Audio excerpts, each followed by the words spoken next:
तो इस साल जितने भी बच्चे बच्चियाँ बोर्ड का पेपर देने वाले हैं, जैसे कि 10th और 12th वाले, उन्होंने बहुत सही वीडियो पे क्लिक किया है। ये वीडियो स्पेशली उन्हीं लोगों के लिए बनाया गया है। तो आइए इस वीडियो में आप लोगों को बताया जाएगा कि इस साल आप लोग बोर्ड पेपर का तैयारी कैसे करें। आप लोगों को करना क्या है, काफ़ी टेंशन लेके पढ़ाई नहीं करनी है, क्योंकि अगर आप लोग टेंशन लेके पढ़ाई करेंगे तो याद होना मुश्किल है। याद तो होगा लेकिन कुछ देर के बाद आप लोग भूल जाएंगे। तो आप लोगों को करना क्या है, आप लोग अधिक से अधिक पढ़ाई भोर में किया करिए। भोर मतलब कि सुबह में 3 बजे उठने का प्रयास करिए आप लोग, और सुबह में कम से कम 3 घंटा पढ़ाई करिए आप लोग, क्योंकि सुबह के टाइम माहौल एकदम शांत होता है। और जब आप अपना ध्यान कंसंट्रेट करके एकदम पूरे फोकस के साथ जब आप पढ़ाई करेंगे तो वो आपके दिमाग में बैठ जाएगा, और जब आपके दिमाग में वो बैठ जाएगा तो फिर आप उसको भूलेंगे नहीं। तो आप लोग सुबह के टाइम में पढ़ने का प्रयास करिए।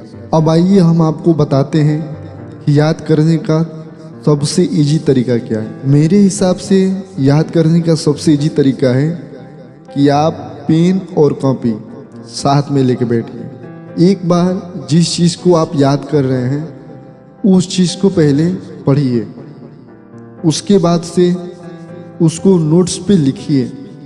जब आप याद करने के साथ साथ उसको लिखेंगे तो वो आपके दिमाग में बैठेगा। उसके साथ साथ लिखने का भी प्रैक्टिस होगा, क्योंकि एग्ज़ाम के टाइम केवल 3 घंटा होता है अपने पास, और उसी 3 घंटे में हमें पूरे का पूरा पेपर सॉल्व करना होता है। उसके बाद से अगर आप चाहते हैं कि बोर्ड के पेपर में अच्छा मार्क्स ऑब्टेन करें तो सबसे ज़रूरी है आपका सिलेबस, क्योंकि स्कूल में जो आपका नोट्स बनाया जाता है, जो आपका सिलेबस होता है, एग्ज़ाम में सारे का सारा क्वेश्चन उसी में से पूछा जाता है। तो सबसे ज़रूरी है नोट्स।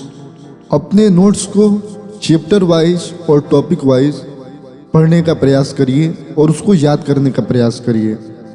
जो आपके दिमाग में सेट हो गया, जो आपको याद हो गया, आपको लगा कि नहीं ये तो अब मैं भूल नहीं सकता हूँ, वो तो ठीक है, लेकिन जो आपको लगे कि ये शायद मैं भूल सकता हूँ, उसको एक स्पेशल कॉपी पे लिखिए, ताकि आगे से उसको रिवीजन करने में फिर से खोजना ना पड़े कि कहाँ मैंने पढ़ा था, किधर वो दिया हुआ था। आप आसानी से उस नोट्स को खोलेंगे और आसानी से रिवीजन कर सकते हैं। तो उसको आप एक स्पेशल किसी नोट्स में लिख करके रखिए। और मैं एक बार फिर से बता दे रहा हूँ आपको कि याद करने वाला काम रात में करिए, रात में, सुबह के टाइम, भोर में। और जितना ऐसे प्रैक्टिस करने वाला चीज़ें जैसे मैथ, फिजिक्स, जितना सॉल्व करने वाला सब्जेक्ट है उसको आप दिन में करिए, लेकिन जैसे इंग्लिश, हिंदी, जो याद करने वाला सब्जेक्ट है उस सब्जेक्ट को आप रात में पढ़ने का प्रयास करिए। और इस तरीके से आप पढ़ाई करिए, इस तरीके से आप तैयारी करिए। मैं 100% बोल रहा हूँ कि आपको पास होने से कोई नहीं रोक सकता है।